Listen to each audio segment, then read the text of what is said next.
Yeah, we appreciate it. Can we get a you locked in with I Love You For? It's Capital Spotlight Chords. Oh, say what was that? You locked in with I Love You For. This is Capital Spotlight Chords, episode 3. Click here to subscribe. It's hard in the interview. bro, oh God, does sweat. I'm like, hold on, say it again. I was stuttering and all types of shit last time I had to do that shit. So, hold on, you want me to say you locked in what I love you for and This is Capital Spotlight Chords, episode 3. Capital Spotlight Core, all right. Hold on, where am I pointing at? All right, I had to be like, oh. Y'all locked in what I love you for and y'all fucking, ooh, I already fucked it up, that's crazy. Y'all locked in what I love you for and this is a Capital Spotlight Chords. Oh, this is, ah, fuck it. All right, hold on, get my tempo back. This I love you for all, and this a Capital Spotlight production. You fucking with the best. How you feeling today? I'm bulling. Active. You know me. Mm-hmm. So I'm trying to dive into the foundation. Who is I Love You For? Like, tell us about yourself. I Love You For is a very mysterious individual. Okay. From Maryland, PG County, Clinton specifically. You feel me? Went to college, came home. I always was like the behind the scenes person, like, you feel me? Like, it's so many people I know and so many connections I have that even was like, before I was rapping, that it was like I was always in a different type of scene, always in a different type of atmosphere. So how did you begin music? Like, what started you off? All right, so when I came home from college, I always was like I said, I was always behind the scenes, but I went to college. So when I came home, like, I got access to, like, I'm back in the mix, like, so it wasn't until when I kind of like clicked up with White Slime and Sir Hip Rock and everybody, like, where I was always in the mix, but like in the music scene, but it's like the people that I knew, like, I listened to music, I wasn't really in tune, you feel me? So when I started hanging around, you know what I'm saying, people that do music, like, I was always behind the scenes of like something that's looks OC, like bro, you about to take off or something, like, but like people knew, like, I didn't rap, I didn't engineer, I don't make beats, I don't do nothing, I was just behind the scenes. Was there any rappers you looked at for inspiration?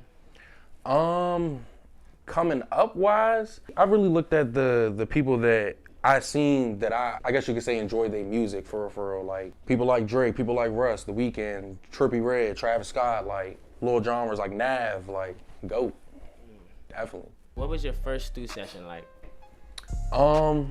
It was in a basement, had a little like glass mirror you could see in the back, it was like a little sunset. I had my niggas in there with me and I'm trying to rap. And I was really too shy, like, it was funny a little bit to me because I'm like, damn, like, I'm real out trying to rap, but I'm like real live uncomfortable. I looked at my niggas, was like, bro, like, I need y'all to go inside on God. Like, I'm just like, this shit was so funny and stupid, but I'm like, bro, like, I need to keep doing this, keep on rapping, keep on being consistent, because it's like, I'm gonna get comfortable. And when I get comfortable, it's gonna be like a takeoff. Do you have any advice for any rappers who would be nervous to rap in the stu?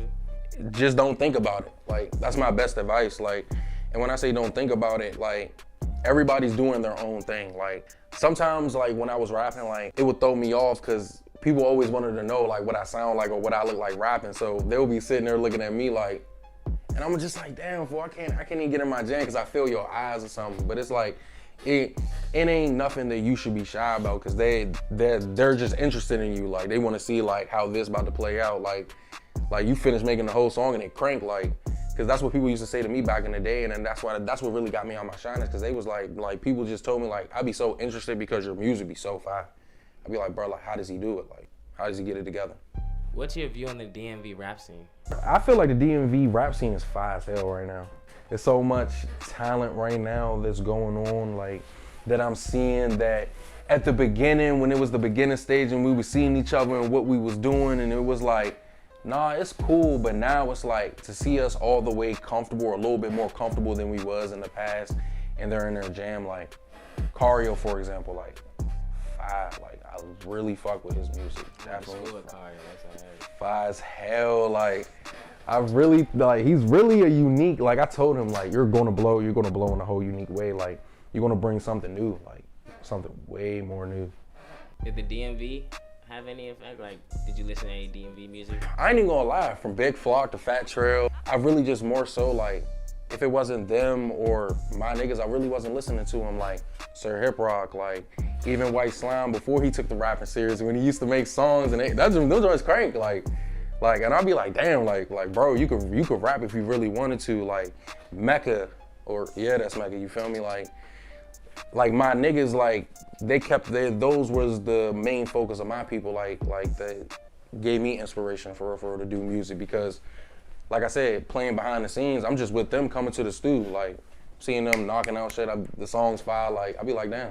So if you could categorize yourself in like a genre of music that you make, or if there is a genre, or if you don't categorize yourself like yeah, I can say honestly, it's like with me, it's revenge, like the genre that I made, like, cause the tape that I came out with, that I dropped, it's more than just a tape. Like it was really to give a name for the type of beats that I kept getting on, that it never had a name, that people always ask me, what is this sound called? That, yeah, no, like I'm the first DMV underground artist that made his own genre of music. And if anybody sounds like this, I'm the first nigga to do it. And right now, it ain't too many people that can even hop on that sound. The only other person that can is like my good man D Vertigo. And that he really is like my little brother. Like he can get on them type of beats. Like he matched the cadence like too fluently. Like that it ain't too many other people that I could be like, yeah, like you could, but it's like I'm the one that has to bring it to you. That's what makes it fire.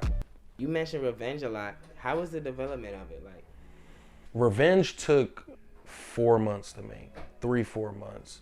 And when I say 3-4 months, 3-4 months of not dropping no music, still recording, but I use Discord a lot. So I be in there with my personal producers, and it's playing with a certain type of sound that I already been doing, but trying to get it a certain type of way. Revenge changed 3 times, and the 3rd time really is the final product. And the way I develop my tapes, my albums, I don't really do it more so for my EPs, just really tapes and albums. Like I'll put songs in it, and it will be the baseline of like how I imagine it to sound. Once I like how I imagine it to sound, then boom, I want to morph it. That's when it goes into, okay, I'm about to be making new music, and I'm about to swap out. I'm about to see like these songs I made like a month or 2 ago. Like, let me see if they can hold their weight with current music that I can put in that'll change the dynamic of the whole entire tape. And once I did that, like that's really that what I call like phase 2, like that when it changes a 2nd time, because it's a lot of songs getting taken in, getting taken out, getting taken in, getting taken out, to where the 3rd one, that's when I'm done. Like that's the final product. And it's like, I'd be shocked, because with Revenge, it was only 2 songs that I made like a month or 2 ago that held their own weight. And those were Revenge, and I believe the other song I wanna say was like Tokyo Drift. Like those are the ones that was just like, I made these like some time ago that really like, no, I can't even really say Tokyo Drift, because like Revenge is older than that, so it's really just Revenge. Like, nah, like, and that's the only one that held its own weight, but everything else gave me the baseline of what I wanted it to sound like, all right, like, I got it what I wanted to sound like, let me see in 2 weeks, what is it? Cause you know, you're gonna keep replaying the same song, you wanna keep replaying the same thing, like, let me see what I get tired of first, and that's what I'm about to take out. Like, those are the ones that I need to come in a little bit different, versus the ones you like, no, I need to put it on the tape.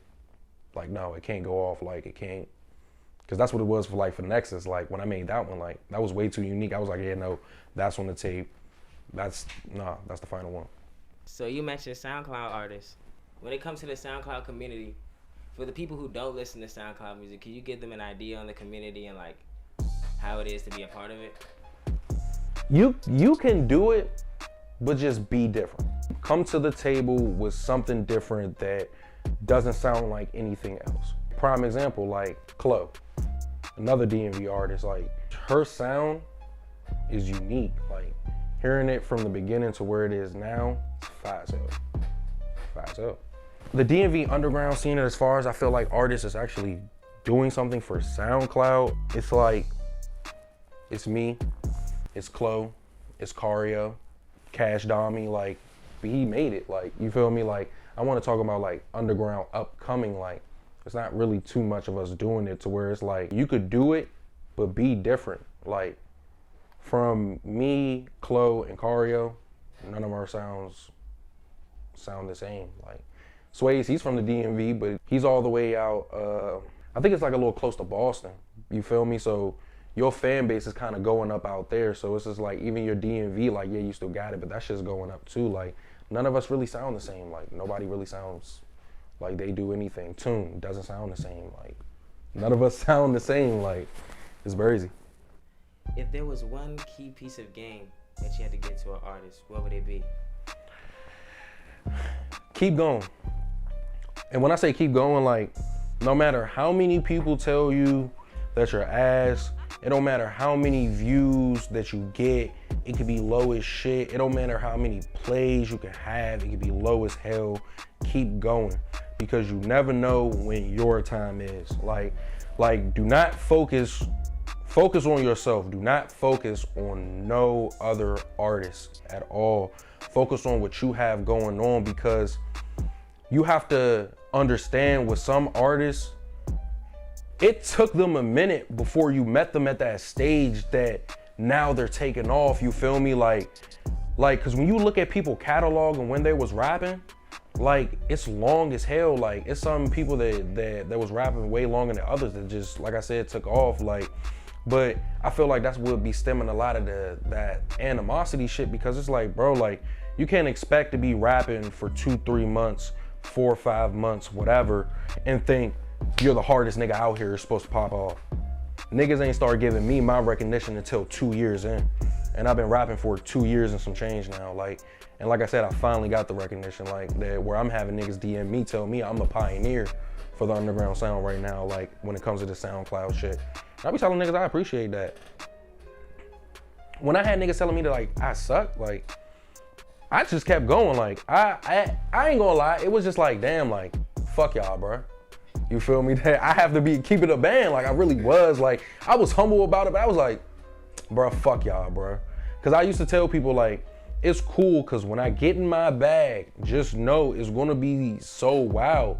And like I said, it didn't take until like 2 years. Like, and yeah, like, I had the connections that I did, but you see, like I said in the Breativity interview, like, you see who sponsors me, and I be in the room with a lot of people that it's just be like, damn, like, you feel me? But you see who gives me my recognition, to where it's just like, nah, he be working his ass off. Like, you gotta talk about this nigga. Like, you gotta do certain things. So that's what I will honestly say. Like, just focus on yourself, because when you true to yourself, it shows you way more about who you are and who's fucking with you, versus like, if you, like I say, if you're around a bunch of fake ass niggas that is just like, you know the love is fake, but you still want to fuck with them. Like, I don't get it. Like, I'd rather be around genuine people. So is there any upcoming rappers you want to shout out? Other than Cario, White Slime, 5'9" Demon, You Slimy, my niggas for real, like, my niggas that's been really consistent with the underground, like DMV scene, DMV rap scene at that. Cause me personally, like, see me, like, I'm a DMV underground artist, but I'm a DMV underground SoundCloud artist. So it's just like yeah, I rap in the DMV and I put on for the DMV, but it's for SoundCloud though. Like, cause the only other person in the DMV that I honestly could say that kind of blew that we had that people didn't accept was Cash Bentley. And there's no disrespect to him or nothing, but it wasn't that many people out here that I could say this was really like tapped in listening to his music. Cause I was definitely listening to his music. I fuck with when he does reggaeton shit, like that shit go crazy. But it wasn't that much shit because of like certain things, like, you know what I'm saying, as artists, like certain L's they do and shit like that, you feel me? Versus like, when I see my niggas in the DMV rap scene, where it's artists like No Savage and Lil Low and, you know what I'm saying, shit like that, like, that is putting their foot on the gas, coming up with this shit, like, that's a, like, what I do is hard, but that shit is hard as well, you see what I'm saying? Especially for somebody that does this in a way that is different and stands out than anybody else doing it. Cause you know, like, kind of like everybody's trying to like become an artist right now, but it's not that many that's standing out. Like, But when I see my niggas putting out work and putting like that type of drive, I be like, damn. Like, Sunny Brim versus Fall. What's the difference between the two? yeah. All right. And I have a lot of people ask me about that because I even still have fans till this day that be like, I remember when he was Sunny Brim. So I love Sunny Brim. Like that was definitely the name. Like, but why I wanted to change it to Fall, because at the beginning, a couple of months when I started rapping, I always wanted to change my name to Fall. Like, and when I say Fall, like, I was hopping on plug and B beats back in the day, but I was rapping. Like, I wasn't really harmonizing like everybody else could. I didn't know how to do that personally. I just got used to punching in, like, and just rapping, like, and it came out fire every time. And people be like, I don't know. I have so many people that hit me and be like, I like how you do that. I don't know how you did it. So the con side of that is that I had a lot of people back in the day be like, you're a fake ass Autumn clone. You're wild as shit. And I'd be like, damn. I'm like, bro, be harmonizing, bro. Like, I real be rapping. Like, that's crazy. But I'd be like, I'm like Fall for real. Like, I'm like a little harsher. Like, I come in like, and it fit the aesthetic because of the turban. Like, turban's all red. Like, it was just like, that's crazy. Like, but when I wanted to change it to Fall, I never realized as an artist how having a unique name really matters, because bro, it's a lot of people that have the same name. So when I first was thinking about Fall, I put in SoundCloud Fall. So many people came up. Fall with an exclamation point. A lot of people came up and I'm like, damn. I put I love you Fall.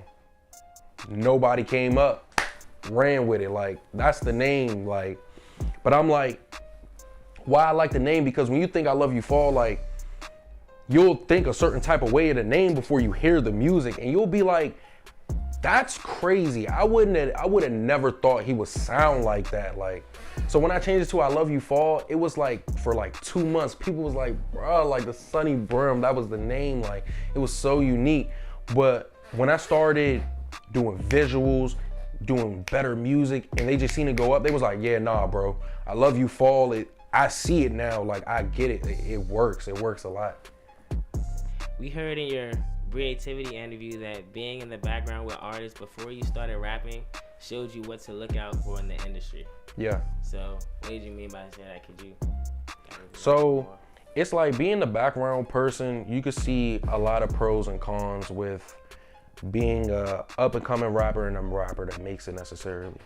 And the things that you see an artist go through, just being a person that's not an artist, well, being the person that's seen it, and then after the fact, it's more like you see it, and it's kind of like sometimes it will be fucked up. Like, you'll see like an artist like down moments sometimes, and you'll be like, damn, like, I don't even understand. Or you'll see people change, and you'll be like, I don't really understand why that happened. But to be an artist, and I'm kind of like going up, when I used to have people tell me at the beginning my music was ass. It's just like, you understand the amount of fake love that you get from people, and it's having the understanding that you're in control of this for real, you feel me? Like, that's why I say, like, I fuck with a lot of genuine people, because I'm genuine myself. Like, it's a vibe you get when you're talking from people that you be like, nah, this person kind of cool, because it's like, I be around people that have the perception of me like all I do is hang around hood niggas every day. Like,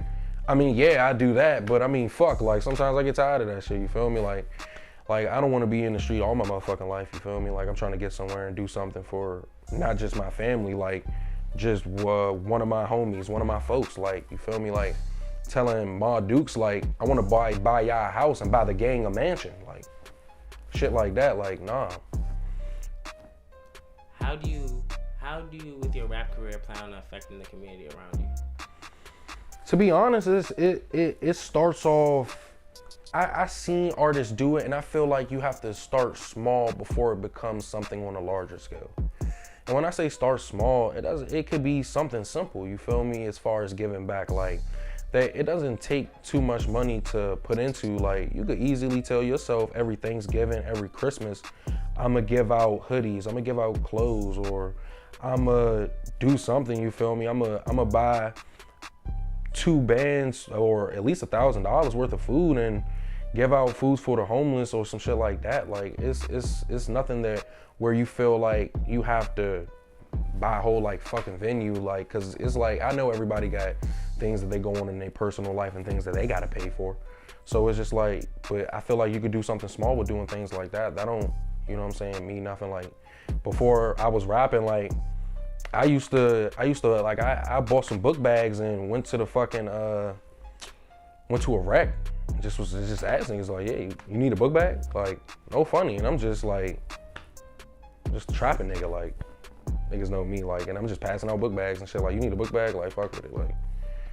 Bro, I had like 3 boxes, I gave all that shit away. Like, I don't have anything from that shit. Like, and I still got the personal ones. There's still people to this day I see with that shit, and I'll be like, you can start off small before you get something big. Like it's not how much you give. You feel me? Like, when I say you give, it's not what you do, it's what you put behind it. You feel me? Like, people like you could do something like 2, 3, 4, 5, 6, 7, 8 times, and they'll be on a small scale, and those will hit harder than something that's on a larger scale. Like, just think about if you do them small little things and you start doing bigger things. Like, and people be like, damn, like, you see how it went from like, and it'll give that, I guess you could say it'll give a look for an artist, if you feel me. Like, when I say a look, like, you an artist to give back to the community. All these other niggas some shit, like.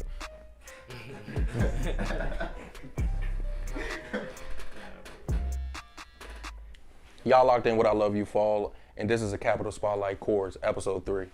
Click it.